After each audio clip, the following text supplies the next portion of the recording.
There's one more topic that I want to address about the process of discipleship. I'd like you to consider that this is a defined process, that there are clear-cut stages that people go through in this process. Now, there are different ways to talk about that. People have used different language to define that. Some have defined it in 3 stages: win, build, and send, where first you win someone to Christ, then you build them up in their faith, then you send them out to make other disciples themselves. Some have defined it with 4 phases. Here's an example: gathering, growing, ministering, multiplying.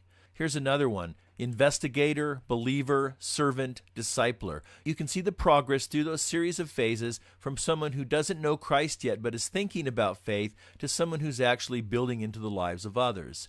And at each point in the process, no matter how you define it, there are key decisions that people make. The first decision is a decision to investigate Jesus. And we see this in John chapter 1. Philip found Nathanael and told him, "We have found the one Moses wrote about in the law, and about whom the prophets also wrote, Jesus of Nazareth, son of Joseph." "Nazareth, can anything good come from there?" Nathanael asked. "Come and see," Philip said.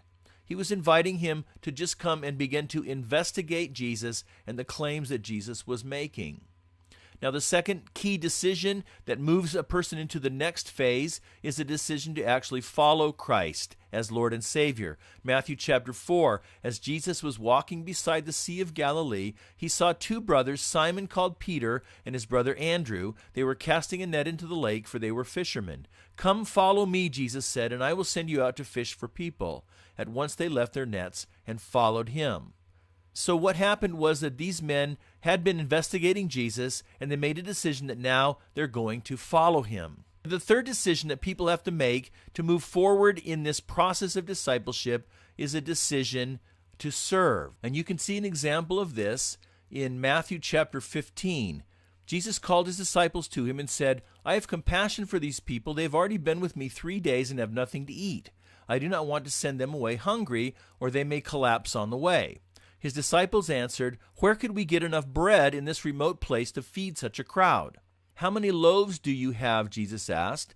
7, they replied, "and a few small fish." Then he took the 7 loaves and the fish, and when he had given thanks, he broke them and gave them to the disciples, and they in turn to the people. They all ate and were satisfied. Afterward, the disciples picked up 7 basketfuls of broken pieces.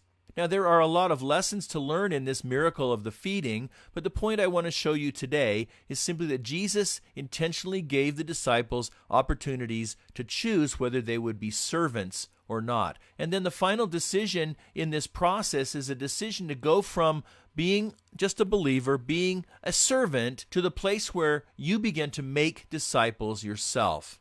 And we've seen how Jesus called his followers to go and make disciples. We've looked at Matthew 28 and other passages, and the book of Acts records how they did with that. Now, over the years in ministry, what I've observed is that many people are willing to serve, and they do a great job. People can master an area of ministry, but I've observed that very few people actually reproduce themselves in someone else.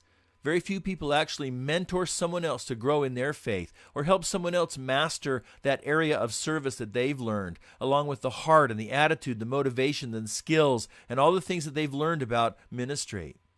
But what we believe is that every disciple has the capacity to make disciples by helping people come into a relationship with God, by helping people grow in their relationship with God, and more than that, helping others help people come into a relationship with God, helping others help people grow in their relationship with God. And in the coming weeks, we'll talk about some tools and skills for how to do that at each step of the process.